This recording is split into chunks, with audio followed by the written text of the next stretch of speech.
Hello students, welcome to Cell Veda. मेरा नाम तनीषा है और मैं यहाँ बायोलॉजी बेसिक टू एडवांस तक पढ़ाऊँगी।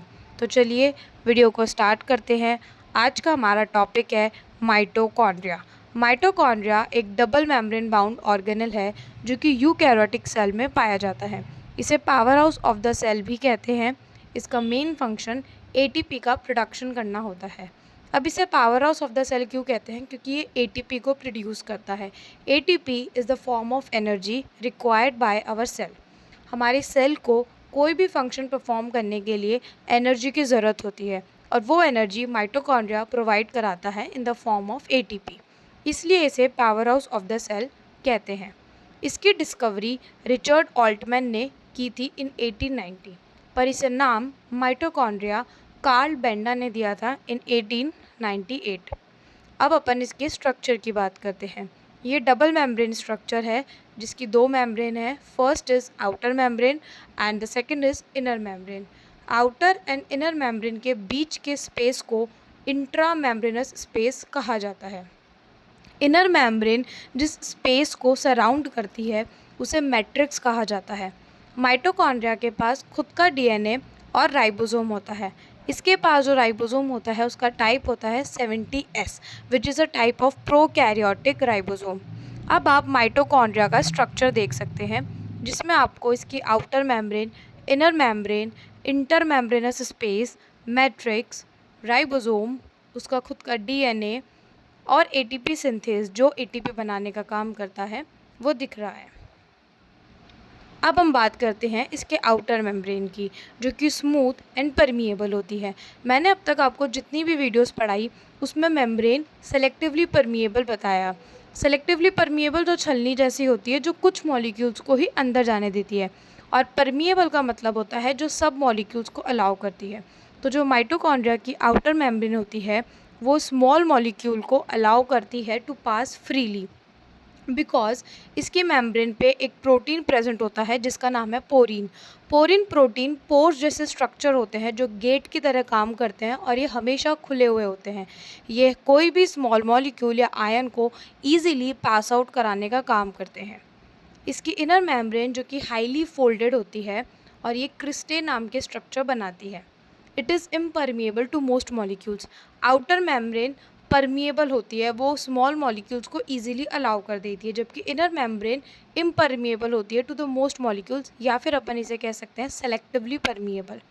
इन इनर मेम्ब्रेन के ऊपर एंजाइम प्रेजेंट होते हैं जो कि एटीपी प्रोडक्शन का काम करते हैं और ये फोल्ड करके एनर्जी रिएक्शन करने के लिए सरफेस एरिया को इंक्रीज़ करती है। अब आप दोबारा माइटोकॉन्ड्रिया का डायग्राम देख सकते हैं जिसमें आप इनर मेम्ब्रेन जो कि फोल्डिंग बना रही है, जिसे अपन क्रिस्टा कहते हैं, सिंगुलर क्रिस्टा एंड प्लूरल में क्रिस्टे कहते हैं। इसकी outer membrane, ribosome, inter membrane space and matrix. Next upon cristae पर आते हैं। फोल्डिंग्स ऑफ इनर मेम्ब्रेन, इसे अपन क्रिस्टे कहते हैं, जो कि सरफेस एरिया को इंक्रीज करती है। It is a site of electron transport chain. Electron के ट्रांसपोर्ट से एटीपी प्रोडक्शन को इलेक्ट्रॉन ट्रांसपोर्ट चेन कहा जाता है। It is important for ATP synthesis और ये इनर मेम्ब्रेन के ऊपर किया जाता है। नेक्स्ट है मैट्रिक्स।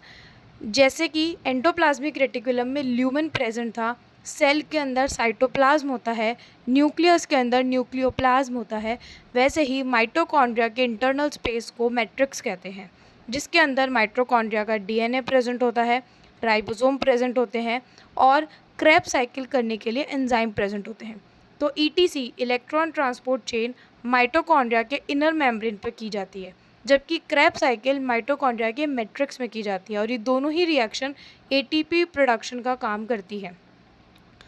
नेक्स्ट अपन बात करते हैं माइटोकॉन्ड्रियल के डीएनए की, जो कि एक सर्कुलर डीएनए है like bacteria. It can replicate independently. ये एंडोसिम्बायोटिक थ्योरी को सपोर्ट करता है, जो अभी मैं आपको आगे बताऊंगी। माइटोकॉन्ड्रिया डीएनए माइटोकॉन्ड्रिया के फंक्शंस को कंट्रोल करता है। नेक्स्ट अपन बात करते हैं endosymbiotic theory. Mitochondria were once free living bacteria. Endosymbiotic theory का मतलब होता है कि माइटोकॉन्ड्रिया किसी बैक्टीरिया से आया है। माइटोकॉन्ड्रिया खुद पहले एक बैक्टीरिया था जिसे प्रिमिटिव सेल ने इनगल्फ यानी कि खा लिया था, और वो बैक्टीरिया माइटोकॉन्ड्रिया में कन्वर्ट हो गया। अब अपन को ये कैसे पता चलता है कि माइटोकॉन्ड्रिया एक बैक्टीरिया था पहले? इसके अपन को एविडेंस मिलते हैं, जैसे कि माइटोकॉन्ड्रिया में खुद का एक डीएनए है। मैंने आपको इतने ऑर्गेनल पढ़ाए पर उसमें किसी में भी डीएनए नहीं बताया, जबकि माइटोकॉन्ड्रिया के पास खुद का डीएनए होता है। इसका मतलब कि ये पहले बैक्टीरिया था।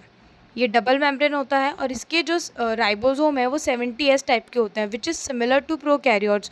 तो इन सब एविडेंस से अपन कह सकते हैं कि माइटोकॉन्ड्रिया किसी बैक्टीरिया से आया है। अब आप मुझे कमेंट में बताएंगे कि माइटोकॉन्ड्रिया कौन से बैक्टीरिया से आया है। फंक्शन ऑफ माइटोकॉन्ड्रिया की बात करते हैं। इसका फंक्शन, मेन फंक्शन होता है एटीपी प्रोडक्शन, एटीपी को प्रोड्यूस करना, which is a form of energy. Cellular respiration, cell की डेथ को रेगुलेट भी करता है ये, जिसे अपन अपोप्टोसिस कहते हैं। हीट का प्रोडक्शन करना एंड फैटी एसिड के मेटाबॉलिज्म में भी काम करता है ये। अब अपन बात करते हैं एटीपी प्रोडक्शन। एटीपी प्रोडक्शन के 3 मेन स्टेप है। पहला है ग्लाइकोलाइसिस, जो कि साइटोप्लाज्म में किया जाता है, जबकि क्रेब्स साइकिल और इलेक्ट्रॉन ट्रांसपोर्ट चेन ये माइटोकॉन्ड्रिया के अंदर किए जाते हैं।